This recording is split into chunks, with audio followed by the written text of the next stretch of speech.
Hello and welcome. Welcome to the Cosmic Story. I'm your cosmic storyteller, Kat Pagano. This is our first astro video. A lot of my readers have asked me to make videos because they don't want to read the whole blog. And so this is my answer to them. Please excuse the production value. I'm doing this on my own, but we'll get better as we go on. So the cosmic story for this week's full moon is wonderful. It is Earth Day, and the full moon is in the sign of Taurus and Scorpio. Taurus is the sign of life and fertility. In a few weeks, we'll celebrate the old Celtic festival of Beltane, in which there was a belief that the veils between the worlds opened and the fairy folk came through, or at least the life force came through. Now, the full moon is in Scorpio, which is in the sign of death. It's in the time when we celebrate Halloween or Samhain, when we let go of the life that has borne fruit and been harvested, and when we let go of things. And so this full moon here in the wonderful time, at least in the Northern Hemisphere, when we are celebrating the return of spring, we have to meditate on death.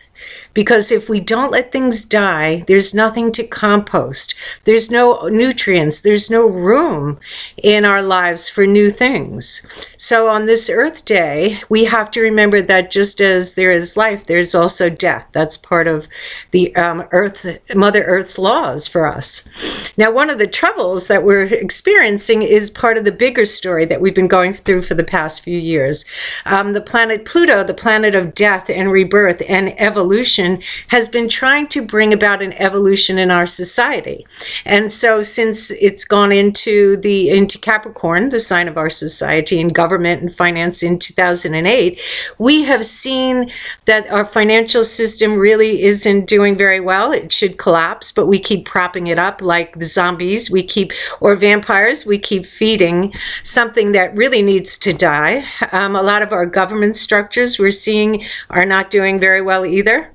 And at the same time, we're challenged by Uranus, the planet of revolution and awakening, to step up to the plate and to take our life into our own hands, and for those of us who can, to bring our gifts into the culture, because there's a lot of spaces now open for something new. So that's the background story. And so instead of feeding the dead, like we would feed vampires our blood, it's really time to let go of those old places within us that keep grabbing our energy, and so we can walk forward into this new life with a lot of fertility. Now, on Earth Day, we have to remember not just that we want to save Mother Earth or nature, but that Mother Earth and nature is within us too. We are an integral part of nature. And once we remember that, we can start to listen to our own inner nature as well as our spiritual nature. Another background energy in the sky right now is there's a dance between three planets. Neptune, the planet of dreams and imagination, in its own sign of Pisces. And it's bringing up all the things that people long for. It's what Carl Jung calls the collective unconscious. All of the things that are greedy, capitalistic, left brain society has rejected. And so it's calling to us, and it's saying, come, listen, this has to be added to our society. And Jupiter, the planet of expansion and curiosity and spirituality, is in Virgo, telling us, let's take some of these images and integrate them into our lives, make them part of our lives. But meanwhile, Saturn retrograde in Sagittarius is pulling at them and saying, but make it real. What do you believe? So one of the things we have to let go of are old beliefs that no longer serve our life. Now, there's quite a few planets retrograde. Mars and Pluto just went retrograde this past week.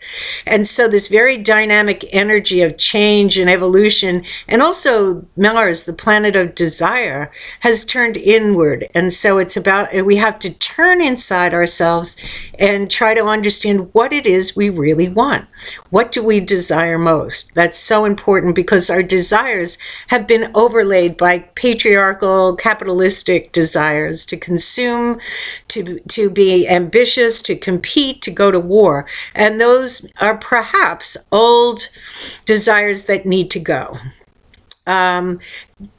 And Mercury, our little friend, is going to be going retrograde in a couple of weeks right before Beltane. I think it's on the 28th of April. And so once again, prepare yourself to go over and go over what it is that you value. Mercury is in Taurus. It will be retrograding back in Taurus. And while Taurus is the sign of nature and of fertility and abundance, it's also the sign of our values. So center yourself in your values, stand up for your truth, and don't be afraid to show the world your unique and wonderful talents. So signing off, this is Kat Pagano from The Cosmic Story. I hope you enjoyed my first video, and we'll see how it goes after this. For those of you who do like to read, you can find my blog at www.wisdom-of-astrology.com. Take care.